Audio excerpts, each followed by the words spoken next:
come to Moravia. It's part of Czech Republic, and I'm in a small town called Kopřivnice. It's impossible to pronounce it. Anyway, there's a factory here. Tatra trucks and Tatra cars have been manufactured in this small town, and there is a museum with the cars, and I'm here to prove you that even though Czechoslovakia has been part of the Soviet bloc and Czech Republic has been viewed as part of Eastern Europe, in a technological and economic sense, it has been an integral part of the Western European economic and technological sphere. Every time I teach Eastern European history, the question emerges, what is Eastern Europe? And there are so many different kind of perspectives on that, especially, coming from the students, that sometimes it gets to questions by individual countries. Has Austria ever been part of Eastern Europe, or has always been Austria a Western country? Same goes for Czech Republic. When I get into the museum, I want to show you all the wonderful cars that have been manufactured in this beautiful town, and I want to prove you that Czech Republic has always been part of Western Europe.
But the bottom line is that we always get stuck with the perception of Eastern European countries as they are today, and that is very much influenced by the Cold War, and that is very much based on Cold War perceptions. So let me give you an example.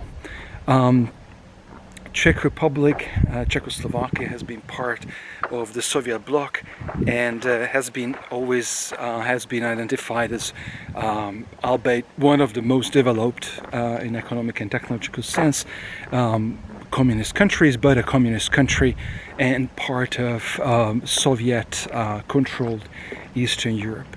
And when I put it into perspective and I explain to my students that, look, 200 years ago, industrialization in the Habsburg Empire began in the Czech lands. It was not Austria that was leading industrialization, but it was the Czech lands, Moravia and Bohemia. Then they are often surprised, and they don't believe me, maybe, I don't know, but they have troubles relating to that. What else could prove the supremacy of an economy and a technological system in a country in a 20th century setting than manufacturing cars, manufacturing trucks, manufacturing trains? Look at those cars. Look at the Tatra cars in the 20s, in the 30s, in the 40s, in the 50s, in the 60s. Maybe not so much in the 80s and the 90s. And just think about it. Like, how developed, how sophisticated industry and economy you must have to be able to do that. Unfortunately, I couldn't show you all the things here because the trucks were transported about 2 months ago to this new museum area, and it's not yet opened. It's going to be opened in a few months. And I'm just very happy that you took this trip with me, and I hope you enjoyed it. And I hope you will come to Moravia, and you will come to the Czech Republic, and you will look at Eastern Europe via a different lens, and thinking about the history of Czech Republic, and thinking about the complicated, complex economic systems that have been set up here during the Habsburg Empire and Czechoslovakia under communism. And I think if you do that, then you will understand Czech Republic a little bit better and Eastern Europe a little bit better.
So I hope you enjoyed this video, and see you soon.